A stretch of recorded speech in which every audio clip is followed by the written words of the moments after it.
Sexta-noite, você trabalhou a semana toda, chegou em casa e agora quer descansar. Depois de jantar, a primeira ideia que vem à cabeça é ficar um pouco no sofá e achar algo para assistir. Você pega o controle e passa para o lado. Passa, passa e passa mais. Não encontra nada. A procura por algo para assistir, na verdade, é a procura por uma distração. Segundo a Netflix, o tempo médio que um usuário gasta para escolher um filme é de 18 minutos por dia. São mais de 84 horas por ano. É muito tempo jogado fora. Tem vezes que procuramos tanto que perdemos a vontade de assistir um filme ou uma série e acabamos recorrendo a um programa de TV mais simples. Até porque quando arriscamos algo novo, frequentemente nos frustramos. Algumas novidades até engajam no começo, mas no geral, acabam sempre apelando para narrativas forçadas. Quando o filme ainda tem valores diferentes dos nossos, a sensação de ter desperdiçado o nosso tempo fica ainda maior. Esse se tornou um problema não apenas no Brasil, mas no mundo todo. O que era para ser um momento de diversão ou até mesmo de união da família, acaba por se tornar um momento de frustração, devido ao alto volume de opções e baixa qualidade de produções. Viver a experiência que somente as boas histórias podem nos proporcionar se tornou cada vez mais escasso. Sabendo do poder e da influência do cinema em nossas vidas, decidimos lançar essa nova produção. A Sétima Arte está dividida em 7 episódios. No primeiro episódio, mostramos o impacto que essa arte tão jovem já promoveu na sociedade ao longo do último século. No episódio 2, que estreia hoje, iremos mostrar como que os governos americano, nazista e comunista entenderam a força por trás do cinema e usaram dessa ferramenta para manipular as massas. Já no terceiro episódio, apresentaremos uma tese inédita sobre o progressismo no cinema. Nenhum documentário apresenta o estudo que iremos revelar gratuitamente aqui em nosso canal. Por fim, dos episódios 4 ao 7, iremos nos aprofundar em 4 grandes obras do cinema: O Poderoso Chefão, Star Wars, A Felicidade Não Se Compra e O Senhor dos Anéis. São grandes histórias que mostram como o cinema é a arte mais influente do nosso tempo e de como devemos nos atentar a isso. Lembrando, a Sétima Arte é composta por 7 episódios que serão lançados em 7 dias, um após o outro, sempre às 20 horas. Quem acompanha o nosso trabalho sabe que há cerca de um mês lançamos a nova Brasil Paralelo. Aumentamos a frequência com a programação diária em nosso canal do YouTube, aumentamos a presença com o lançamento do nosso aplicativo de Smart TV e lançamos a BP Select, a plataforma de filmes da Brasil Paralelo que reúne filmes selecionados a dedo pela nossa curadoria. Análises de todos os filmes da assinatura, conteúdo infantil e mais de 50 produções originais com conteúdo estendido e novidades todas as semanas. A BP Select é a primeira plataforma de streaming do mundo onde você pode apertar o play sem medo. Sem medo de errar, sem medo de perder tempo e de assistir conteúdos inadequados ou até mesmo não entender a história. Escolhemos a dedo todos os filmes da nossa assinatura. Trata-se de uma seleção com somente aquilo que realmente vale a pena ser assistido. São milhares de assinantes espalhados por todo o Brasil e relatos que não param de nos surpreender. Ao assinar a BP Select, você contará com análises exclusivas da nossa equipe para todos os filmes do catálogo. São conteúdos adicionais produzidos com a qualidade da BP que você já conhece. Além disso, a BP Select também atende um dos maiores pedidos do nosso público, um catálogo com desenhos infantis. São desenhos e séries pensadas para ensinar grandes lições e valores, formar uma boa imaginação e, acima de tudo, se divertir. Tudo isso em uma plataforma que a família pode apertar o play sem medo, pois nossa seleção infantil fez questão de manter abordagens seguras para as crianças. O nosso objetivo é que você saia de cada sessão melhor do que antes de apertar o play. Acessar a BP Select com todo o nosso conteúdo disponível em um aplicativo de TV sai por apenas R$ 19,00 mensais. E durante o lançamento da Sétima Arte temos um convite especial. Assinando agora a BP Select, você vai ganhar como bônus o livro digital A Sétima Arte e o Parasita Pós-Moderno, com a tese completa do documentário, feito por nossa equipe de roteiro e produção, ingresso virtual para a rodada de conversa sobre cinema, com os nossos convidados Guilherme Freire e Lucas Ferrugem, que irá acontecer durante o mês de novembro, E também concorre ao kit exclusivo da BP Select, temático da sétima arte, que iremos sortear no dia 1º de novembro. Esse pacote de benefícios só fica disponível até o dia 31 de outubro. Caso tenha qualquer dúvida, temos uma dica. Assine a BP Select e consuma todo o conteúdo por 7 dias. Se você não gostar, nos envie um e-mail que devolvemos todo o seu dinheiro, sem nenhuma burocracia. Este é o compromisso que assumimos com a qualidade do conteúdo que disponibilizamos aos nossos membros. Com a BP Select, você irá transformar a sua forma de assistir filmes. Assine agora e aproveite o melhor da sétima arte. Para isso, posicione a câmera do seu celular no QR Code presente neste vídeo ou clique no link contido na descrição. Junte-se aos milhares de assinantes da BP Select e aperte o play sem medo.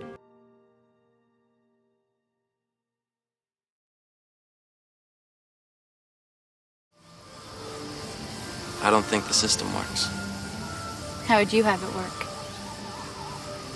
We need a system where the politicians sit down and discuss the problem, agree what's in the best interest of all the people, and then do it. That's exactly what we do.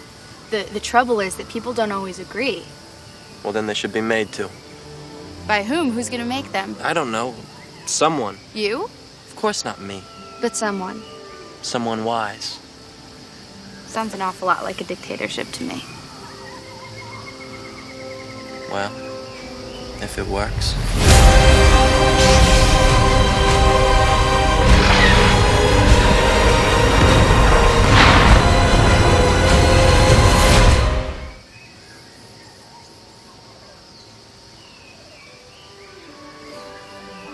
You're making fun of me. No, I'd be much too frightened to tease a senator.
Fabelhaft, mein Lieber, fabelhaft.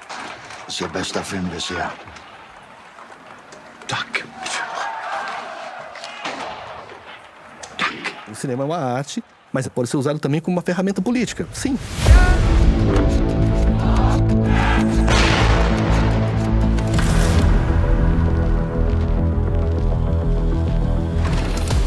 O cinema como instrumento político, aí é uma coisa muito interessante a gente pensar. Todo filme representa uma ideia e toda ideia traz em si algo político.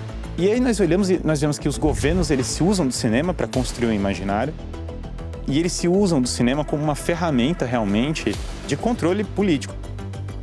I think for sure from the beginning of the history of cinema, movies have been a prime tool for propaganda.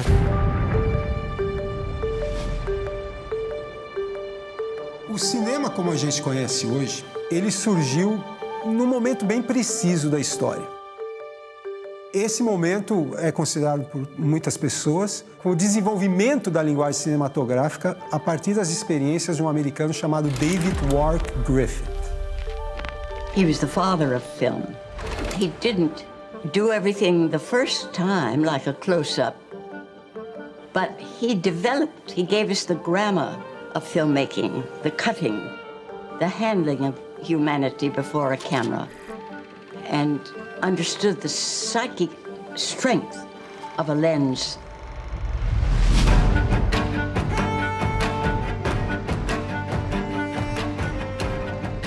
O cinema pré-Hollywood, ele tem uma característica muito interessante, que é de muita experimentação. Até antes do Griffith, os filmes tinham um jeitão. Era um jeitão muito mais simples, de narrativa simples, nada muito complexo. A pessoa ia mais para ver um filme para se assombrar, para se assustar, mas não tanto para entender o que ela estava vendo. E os americanos estavam fazendo cinema mais superficial antes disso. O Griffith mostra uma grande propaganda épica.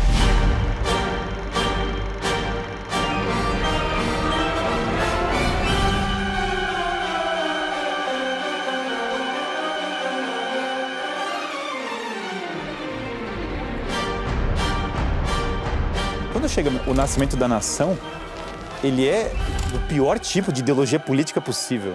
It was unfortunate for our country that the first movie ever screened in the White House was a racist movie by a racist Democratic president. É a apologia do presidente americano, ele faz apologia da KKK. It denounced the Reconstruction era when blacks briefly held office. It depicted blacks played by whites in blackface as ugly, vulgar, and uncivilized predators who liked nothing better than raping white women. A Ku Klux Klan tem um boom com o Nascimento da Nação. É a propaganda pura. Ele foi acusado de ser racista nas suas obras, mas em termos cinematográficos ele tem uma importância porque ele talvez tenha sido o primeiro cineasta no Ocidente a aglutinar, a juntar vários elementos que vão compor o que a gente chama de linguagem clássica americana. D.W. Griffith established the tenets of classical film editing. And classical film editing relied on the concept of the invisible cut, in which action would always be continuous and fluid and moving. I think successful editors are really sly politicians.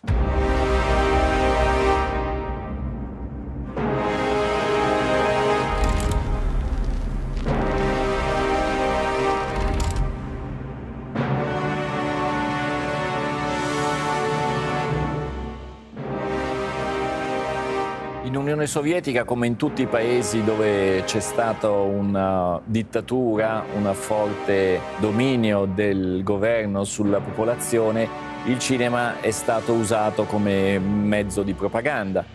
O Lenin, ele disse uma vez uma coisa muito interessante, que o cinema é a maior arma. O que significa isso? Ele percebeu que com o cinema eu posso o quê? Fazer revolução, desfazer a revolução, fazer uma nova, acabar com o mundo ou salvar o mundo.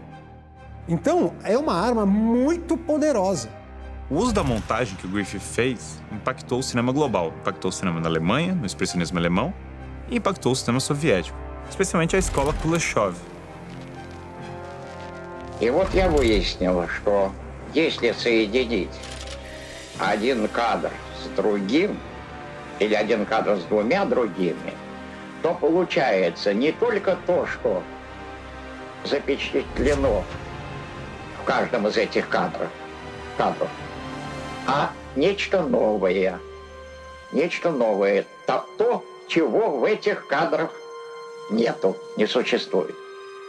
What one might call pure cinematics, the assembly of film, and how it can be changed to create a different idea.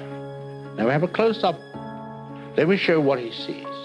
Let's assume he saw a woman holding a baby in her arms. Now we cut back to his reaction to what he sees. And he smiles. Now what is he as a character? He's a kindly man. He's sympathetic. Now, let's take the middle piece of film away, the woman with the child, but leave his two pieces of film as they were.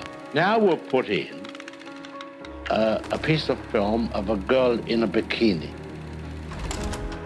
He looks, girl in a bikini, he smiles. What is he now? The dirty old man. He's no longer the benign gentleman who loves babies. That's the difference. That's what film can do for you. Esse é o chamado efeito Kuleshov, e é um efeito de montagem, algo que o Griffith já tinha testado de algum modo, mas os soviéticos colocaram isso numa teoria, numa escola de filmes e começaram a realmente treinar as pessoas nessa ideia da montagem. Да вся кинематография сейчас работает так. Что это такое? Является ли это моим изобретением? Ну, знаешь, в философии есть понятие о случайности и необходимости. То, что это эффект Кулешова, это случайность. А то, что это эффект, это необходимость. Потому что к этому времени культура кинематографа настолько уже созрела, она требовала новых выразительных средств. Она уже не могла оставаться не искусством. Она должна сделаться, непременно должна была сделаться искусством. Но мне просто повезло, что это сделал я. Само счастье пришло мне в руки. E o Eisenstein é um dos mais proeminentes, ou mais proeminente, na verdade, dos membros da escola Kuleshov, dos membros do cinema soviético desse período.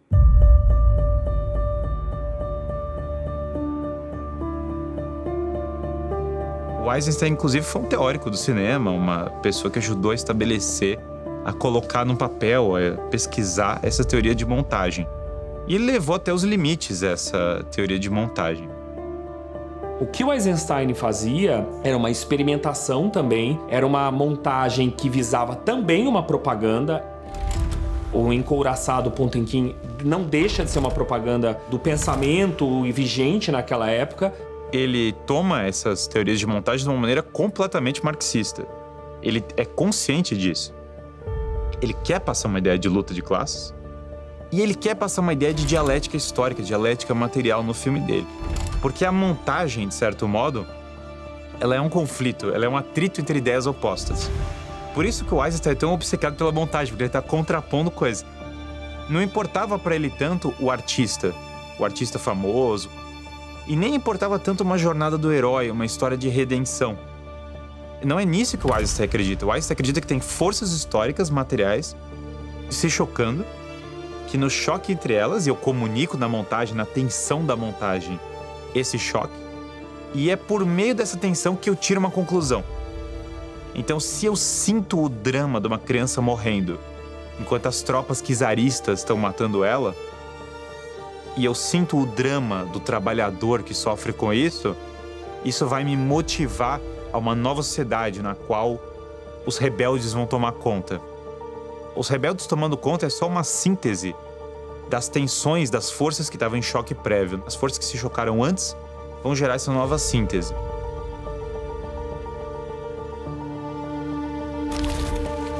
Abends sehe ich Eisensteins Film 10 Tage, die die Welt erschütterten. Zu stark forciert und deshalb seine besten Szenen gebracht. Einige Massenaufnahmen, sehr gut. Das ist also Revolution. Man kann von den Bolschewisten vor allem im Einfachen in der Propaganda viel lernen. Der Film ist zu sehr Partei. Weniger wäre mehr.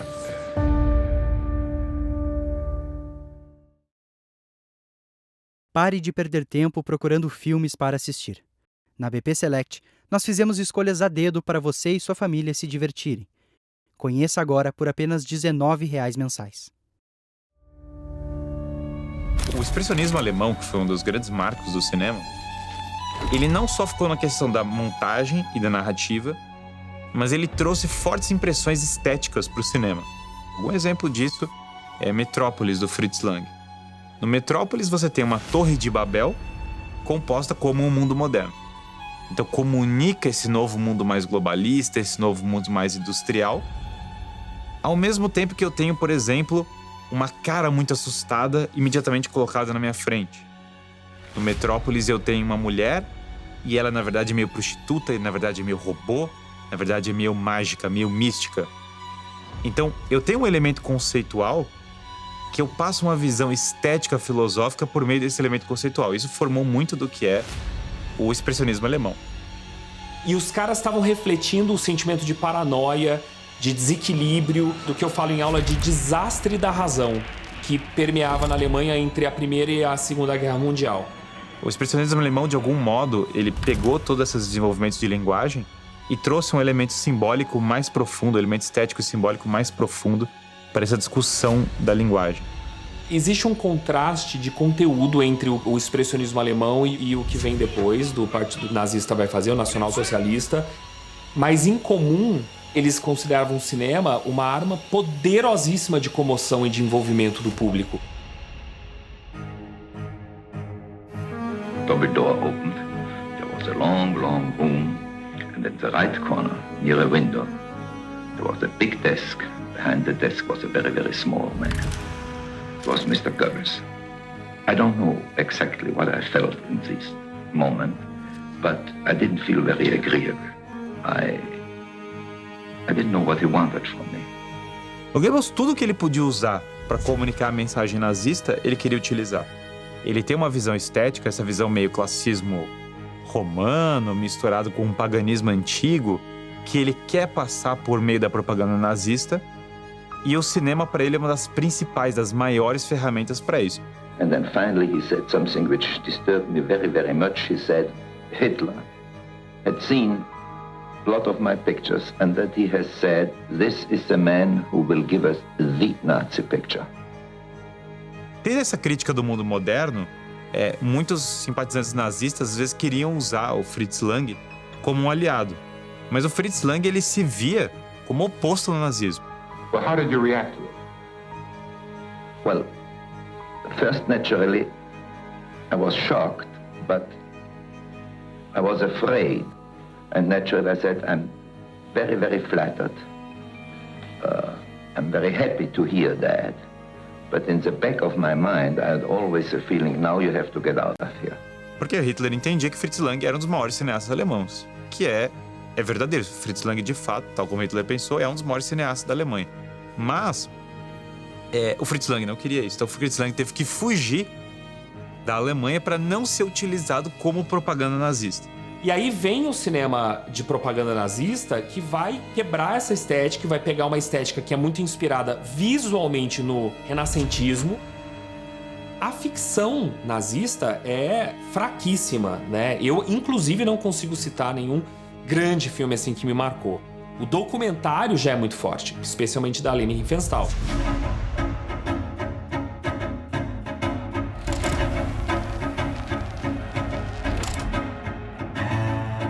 Der Nationale Filmpreis 1934-35 wurde Leni Riefenstahl für den Film vom Reichsparteitag in Nürnberg Triumph des Willens zuerkannt. O chefe propagandista era o Goebbels e a maior cineasta era Leni Riefenstahl. E os dois tinham visões até diferentes, até de algum modo contrastantes em certos aspectos. O Hitler, quando ele quis que a Leni Riefenstahl fosse cineasta dele, que ela fizesse o Triunfo da Vontade, que é uma peça de propaganda nazista, ele justamente gostava dela porque ela não soava como propaganda pura e explícita, porque ela tinha uma preocupação artística.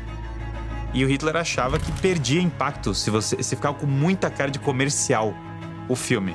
A Leni Riefenstahl, ela vai dar um salto nisso ainda muito maior. Tanto que um dos principais filmes da propaganda nazista é Olímpia. E Olímpia é a história de esporte, é uma história das Olimpíadas. Kannst du dich noch erinnern, Gutzi, wie wir die Plätze gesucht haben für einen guten Standpunkt? Aus einem ganz leeren Stadion haben wir ein Filmstudio gemacht. Mas Olímpia comunica do modo como é composto o filme a propaganda nazista. De que modo? Lida com os belos corpos, comunica de algum modo exteriormente aquela visão artística do Hitler. Hitler queria voltar com a arte romana porque ele acha que a arte moderna é toda judaica, toda influenciada pelo judaísmo. E ele quer voltar para o classicismo romano, quer comunicar belos corpos arianos, que de algum modo remetem a essa pureza ariana, mas só pela impressão visual. Então, grandes colunas brancas, pessoas musculosas, grandes movimentos, grandes saltos. E Olímpia tem tudo isso. Tem uma grande tocha, O revezamento da tocha olímpica foi estabelecido pela propaganda nazista. Der Deutsche Filmpreis 1937-38 wurde Frau Leni Riefenstahl für ihr Filmwerk Olympia, Fest der Völker, Fest der Schönheit zuerkannt. Muito do cinema esportivo, ou da gravação esportiva, bebeu da Riefenstahl. Ela usa câmera lenta, que é fundamental para o esporte, para comunicar lentamente o desenvolvimento, a perfeição do movimento. Ela usa câmera submarina, foi uma grande inovação. Ela usa bastante ângulos improváveis, ângulos de cima, né? E ângulos que pegam muito baixos. Tudo isso para conseguir comunicar a perfeição do corpo, por vezes sem nenhum diálogo. Só a imagem, a conexão do povo com a imagem, buscando essa certa perfeição meio física, meio racial. E nessa contraposição ela comunica muito dessa propaganda. Aquilo foi estudado e é estudado por cineastas do mundo inteiro. Grandes cineastas americanos, dos estúdios, de George Lucas para outros, sempre analisaram o que a Leni Riefenstahl fez sob o ponto de vista técnico. Unsere Propaganda wird nicht nur von der deutschen, sondern auch von der internationalen Presse als vorbildlich und nie dagewesen anerkannt. Wir haben uns in den vergangenen Wahlkämpfen so umfassende Kenntnisse auf diesem Gebiet angeeignet, dass wir schon vermöge unserer besseren Routine. Die sind ohnehin so verschüttert, dass sie kaum Laut geben. Jetzt zeigen wir ihnen, was man mit dem Staatsapparat machen kann, wenn man ihn zu gebrauchen versteht. Uma coisa que nós temos que entender, muito do que nós entendemos como nazismo é cinema. Em que sentido? A maior parte das pessoas que estavam na Alemanha nazista eram fazendeiros, não eram ideólogos do partido. Os ideólogos do partido são uma pequena elite partidária, uma pequena elite ideológica. Mas o modo como é comunicado na Riefenstahl, você sente como se a Alemanha inteira fosse ordem militar. A Alemanha inteira fossem bandeiras. Claro que tinha muitas bandeiras na Alemanha, tinha muitos militares, tinha SS. Mas o triunfo da vontade quer comunicar esse projeto totalitário, como se aquela visão estética fosse a visão do mundo inteiro. O cinema de propaganda nazista, especialmente o documentário, foi tão bem feito que ele mostrou o perigo do audiovisual, o efeito colateral de como o audiovisual pode ser usado para fins negativos. E isso faz parte de qualquer arte. Esse modo de compor uma cena do triunfo da vontade é um modo que reflete o totalitarismo, reflete a ideia de que uma visão única estética, uma visão única racial, é a única capaz de trazer ordem, de trazer paz e prosperidade. A Riefenstahl, portanto, acaba virando a maior das propagandistas do novo regime.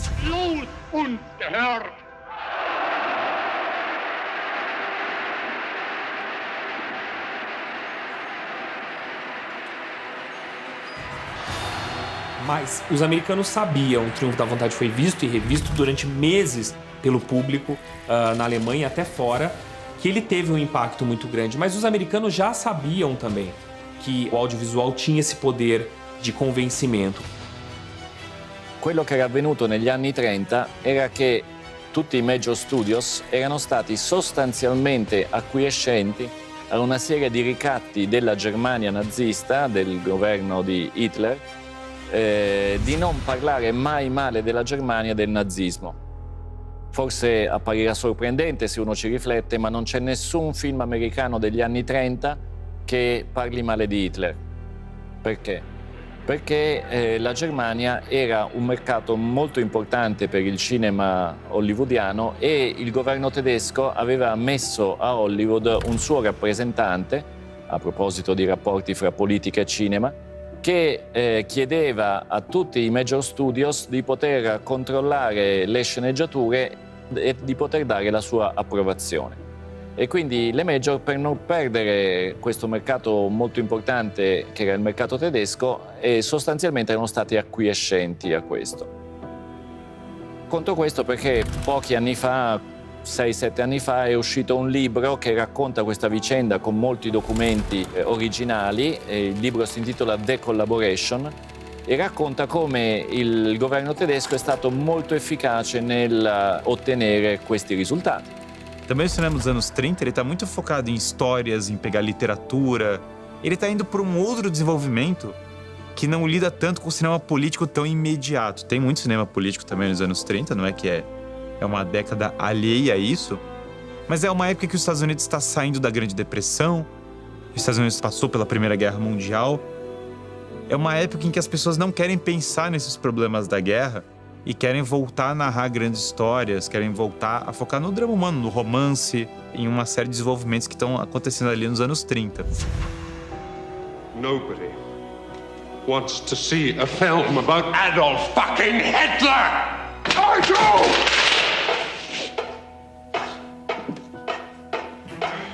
You're missing the point. In the end, it's not about him. It's about the tramp. A little Jewish barber taking his place. Tell me, what's happening in Europe? It's not our problem. 90% of Americans say we should stay out of the war. That's 9 out of 10. O Chaplin ele era muito sensível ao contexto, né? E isso faz parte dos grandes artistas, dos grandes produtores. Mr. Chaplin, I am a great admirer of yours. I'm sorry, I prefer not to shake hands with Nazis. Então ele percebeu um mal que até o final da Segunda Guerra Mundial muita gente ainda dizia que não era. You must forgive Mr. Chaplin. He's a Jew. Ach so. I'm afraid I don't have that honor. Shame on you. Aí veio a Segunda Guerra.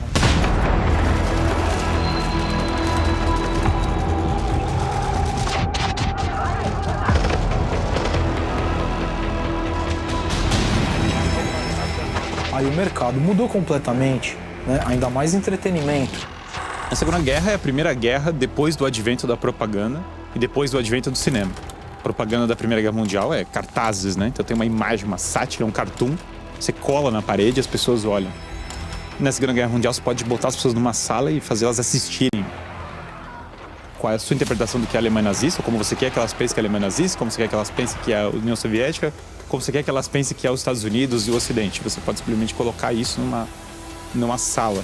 Lo scoppio della guerra ovviamente porta al fatto che a quel punto si può fare film in cui si parla male della Germania perché è diventato il nemico anche ufficiale, quindi abbiamo il film di Chaplin, Il grande dittatore. I'm sorry, but I'm not an emperor. I don't want to rule or conquer anyone. I should like to help everyone if possible. Jew, Gentile, black man, white. We all want to help one another. Human beings are like that. We want to live by each other's happiness, not by each other's misery. O Chaplin de depois da guerra, ele é um Chaplin muito mais politicamente engajado num sentido mais macro. Ele está muito mais preocupado com grandes causas políticas do que ele foi previamente. E ele sobe o tom do discurso e o tom dos filmes, né? O tom das metáforas. Soldiers, don't give yourselves to brutes. Men who despise you, enslave you, who regiment your lives, tell you what to do, what to think, and what to feel, who drill you, diet you, treat you like cattle, use you as cannon fodder. Don't give yourselves to these unnatural men with machine minds and machine hearts. You are not machines, you are not cattle, you are men. Ele é de uma coragem, o grande ditador, cara, é de uma coragem. Aquilo tava acontecendo a guerra naquele momento, né? Ele foi acusado pelo governo americano de trair, de ser comunista. Do not despair. The hate of men will pass and dictators die. He's not talking about Germany, you know. He is talking about America. That is what turned that goddamn thing down.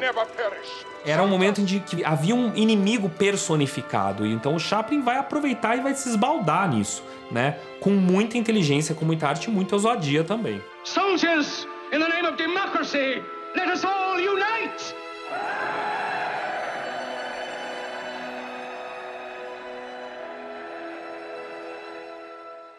Assista a clássicos premiados e a grandes histórias do cinema.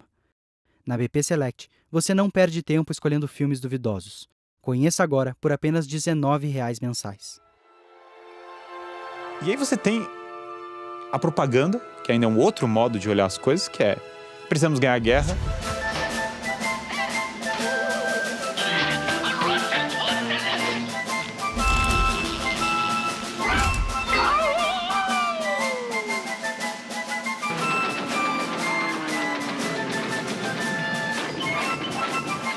diversi registi e produttori hollywoodiani decisero di aiutare lo sforzo bellico. E quindi, per esempio, Walt Disney fece sì che nei suoi studios si costruissero dei cartoni animati di propaganda. Ele começou, inclusive, a produzir animação para o exército americano, para ajudar no recrutamento.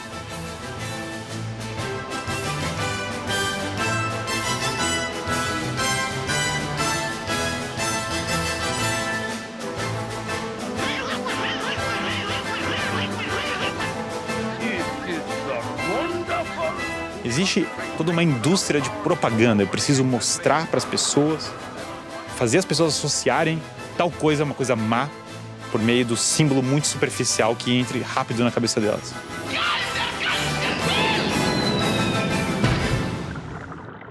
And we were in the war. We had no troops, we had nothing yet, but we were at war. O Frank Capra, quando ele vê aquilo, ele até revê os filmes dele. Ele revê os momentos que ele criticou o governo, ele começa a sentir um peso moral de ter que contribuir no esforço da guerra. 12 million kids in uniform, and many of them have never seen a gun. What are they going to do? What are they going to do when they get this terrible disease of homesickness? And he said, we'll have to give them some answers, well, why they're in uniform. And he says, I think it could be done with film. Frank Capra fece dei documentari per sostenere lo sforzo bellico.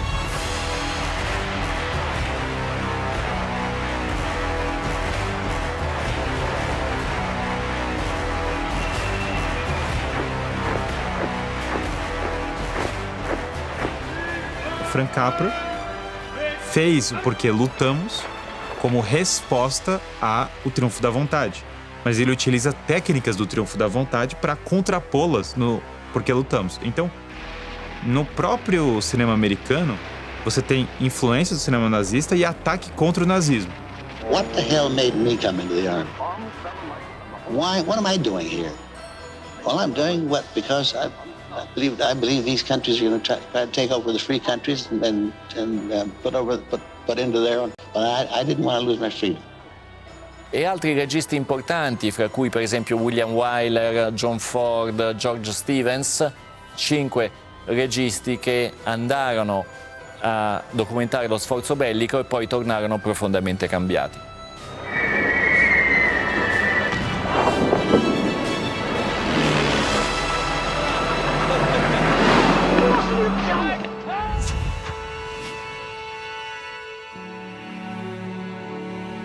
Allora, questa esperienza fu un'esperienza molto molto più dura e molto più amara di quello che loro si aspettavano e in effetti tornarono tutti molto profondamente colpiti da.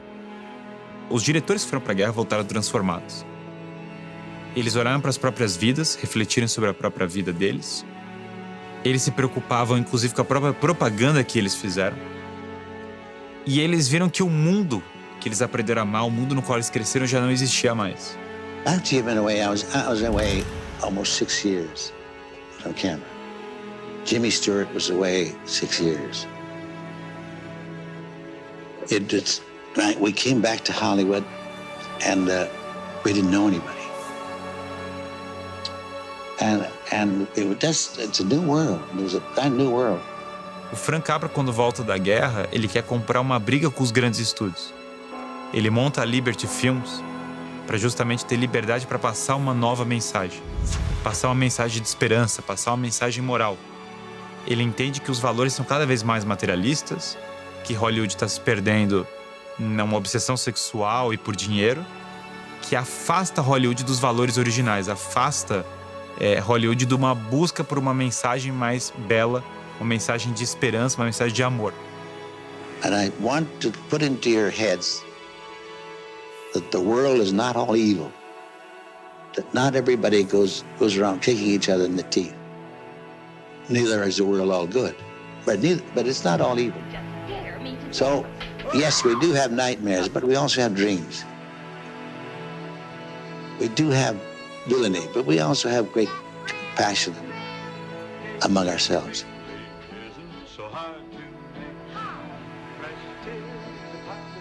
And the greatest of all emotions that move us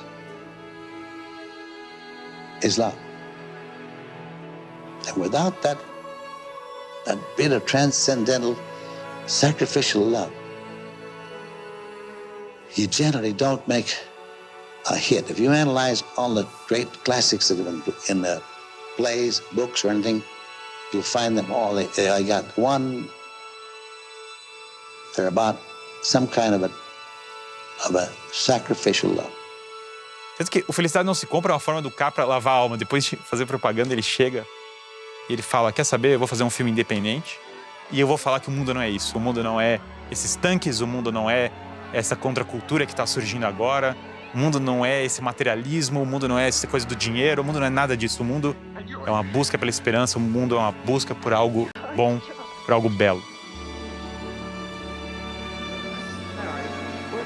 It's a Wonderful Life, film del 1946 di Frank Capra, ed è un film in fondo sul senso della vita e sulla vocazione.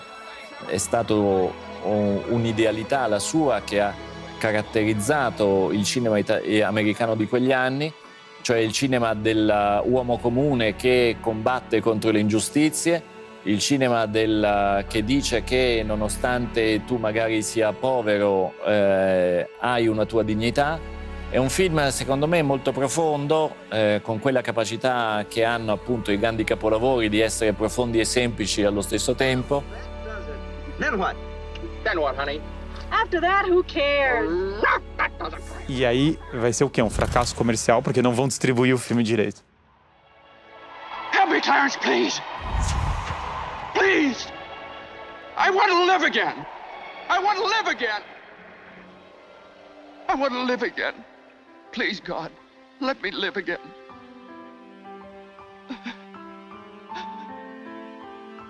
E aí, como os atos da providência, a beleza que realmente o destino coloca nas coisas, que o Capra guiado por um anjo Clarence, ele não ganha dinheiro com o filme, e aliás a carreira do Capra meio que acaba depois que o Felicidade Não Se Compra. Ele vai falir e ir piorando cada vez mais financeiramente.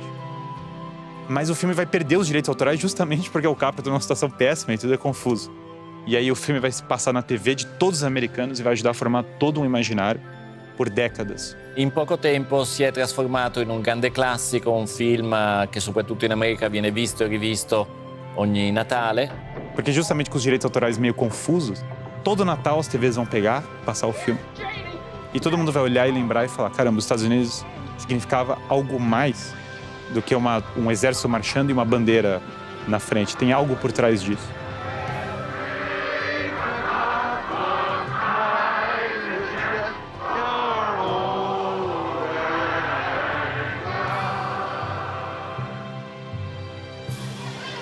Wish I had $1 million. Hot dog! Ovviamente accanto a Capra ci sono tanti altri film, ma forse lui racchiude un po' in modo eminente queste caratteristiche. Ecco, tutto questo ha fatto del cinema di Hollywood quel cinema che è stato amato in tutto il mondo.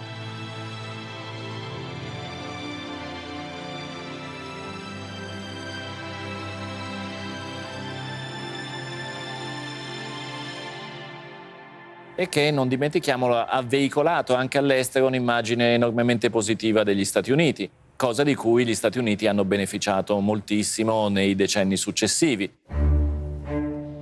Why must the United States carry so great a load in helping Europe? The answer is simple. The United States is the only country in the world today which has the economic power and productivity to furnish the needed assistance. Non è un caso che, a proposito di rapporti fra cinema e politica, che una delle condizioni per gli aiuti economici che venivano dati ai paesi europei dopo la Seconda Guerra Mondiale era il fatto di non mettere barriere alla presenza del cinema americano in questi paesi, perché si voleva che il cinema fosse una sorta di ambasciatore culturale e morale del paese e veicolasse un'immagine positiva del paese, quello che poi è stato chiamato il cosiddetto American Dream. Até 45, os estúdios estavam vivendo aquilo que a gente chama da Era de Ouro. A fórmula funcionava muito bem. Os estúdios ganharam, eu nem falo em aula rios de dinheiro, são cataratas do negócio de dinheiro, porque eles controlavam os atores pelo Star System. Os estúdios tinham regras muito rígidas de produção, que é o Studio System. Você não tinha pirataria, porque como é que você vai fazer pirataria de rolo de filme?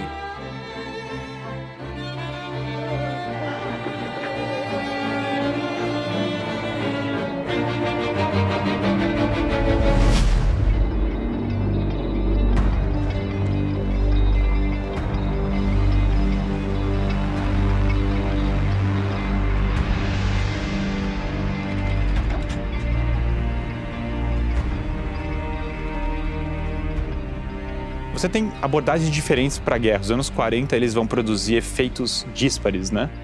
Um modo de você interpretar esse momento obscuro, esse momento de crise, esse momento de horror, é você olhar para isso e ter um olhar mais pessimista.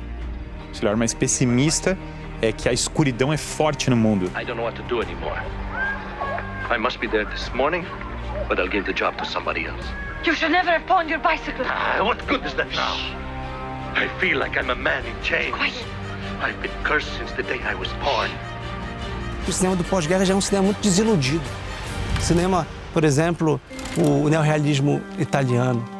No neorrealismo italiano, você tem a figura de que o pobre foi completamente esquecido em meio aos jogos de poder do grande sistema. E agora ele está completamente abandonado, ninguém filma ele, ninguém sabe quem ele é, ninguém sabe mais o que ele faz. Então eu acho que a crise da cultura e a crise da sociedade é refletida num arco de decadência no século XX. You know, we saw it, especially we see it around wartime, you start to see propaganda images appear in movies, but still today, you can see it, you know, certain movies, especially the big movies that use weapons and use planes and use all that, they seem to have some kind of military or government funding. And so, therefore, they do sometimes become a tool for national propaganda, that's for sure. Mas quando é mais explícito, é um pouco menos perigoso, na minha opinião. Porque mesmo quando a pessoa que está assistindo ao filme não tem tanto discernimento, ele vai percebendo a intenção. Pero el imperialismo norteamericano, sobre todo, ha pretendido hacer creer que la coexistencia pacífica es de uso exclusivo de las grandes potencias de la Tierra. O grande problema é quando você trabalha com mensagem subliminar, com detalhes da comunicação visual, com nuances de roteiro que vão passando uma ideia de uma forma não muito perceptível, que vai sendo assimilada. It's a very fine line between bringing across an idea in a movie, trying to influence your public, and propaganda. Principalmente quando o assunto do filme é fantasioso, porque aí a relação que vai ser estabelecida entre o espectador e a história aparentemente não vai ser real. Só que lá no fundo, lá na imaginação, nesse mundo secundário que o espectador está visitando, ele vai ver uma verdade maior e ele vai absorver aquilo, muitas vezes como um ideal, que ele vai passar a aplicar no dia a dia com um vigor que, se ele lesse num livro teórico, por exemplo, não existiria. A relação estabelecida com aquela mensagem vai ser muito mais forte, muito mais impactante. Mas esse é um dos principais poderes do cinema propagandístico.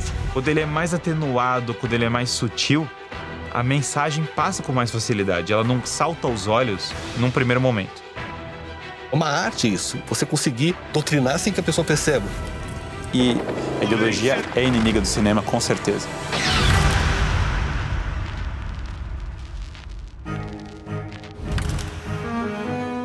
Esperamos que você tenha gostado desse episódio de A Sétima Arte. É para pensar dessa forma sobre os filmes e extrair o máximo que eles podem nos oferecer que criamos a BP Select, a plataforma de filmes onde você pode apertar o play sem medo. Lembrando que até dia 31 de outubro teremos bônus exclusivos para você que se tornar um assinante da BP Select. Contamos com vocês e até breve.